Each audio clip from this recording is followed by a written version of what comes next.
Chipko movement பத்தி நம்ம எல்லாரும் கேள்விப்பட்டிருக்கோம். ஆனா அங்க ஆக்சுவலா என்ன நடந்துச்சுன்னு தெரியுமா?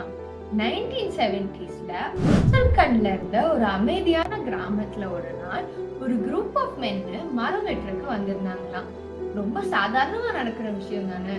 ஆனா அன்னைக்கு அங்க நடந்த விஷயம் இந்தியாவோட ஹிஸ்டரியவே மாத்திருச்சு. மரம் வெட்ட வந்திருக்காங்க அப்படின்னு தெரிஞ்ச அந்த கிராமத்துல இருந்த விமன் எல்லாம் போய் அந்த மரங்களை கட்டி புடிச்சிட்டு மரம் வெட்ட வந்தவங்க கிட்ட சொன்னாங்களாம், நீங்க மரத்தை வெட்டணும்னா எங்களை தாண்டி போய் தான் வெட்டணும் அப்படின்னு. இத கேட்டுட்டு அந்த மரம் வெட்ட வந்தவங்க எல்லாம் திரும்ப போயிட்டாங்களாம்.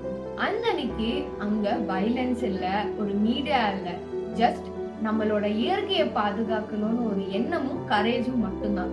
அவங்களால பண்ண முடிஞ்ச ஒரு விஷயத்த நம்மளால ஏன் பண்ண முடியாது? நீங்களும் எங்க கூட வனம் இந்தியா ஃபவுண்டேஷன்ல சேர்ந்து வனத்தையும் நம்ம சுற்றுச்சூழலையும் பாதுகாக்க உதவுங்க. இந்த வீடியோ உங்களுக்கு பிடிச்சிருந்தா லைக் அண்ட் ஷேர் பண்ணிட்டு நம்ம வனம் இந்தியா ஃபவுண்டேஷன் பேஜை ஃபாலோ பண்ணிக்கோங்க. நான் உங்களை இதே மாதிரி இன்னொரு வீடியோல சந்திக்கிறேன். அது வரைக்கும் பாய் பாய்.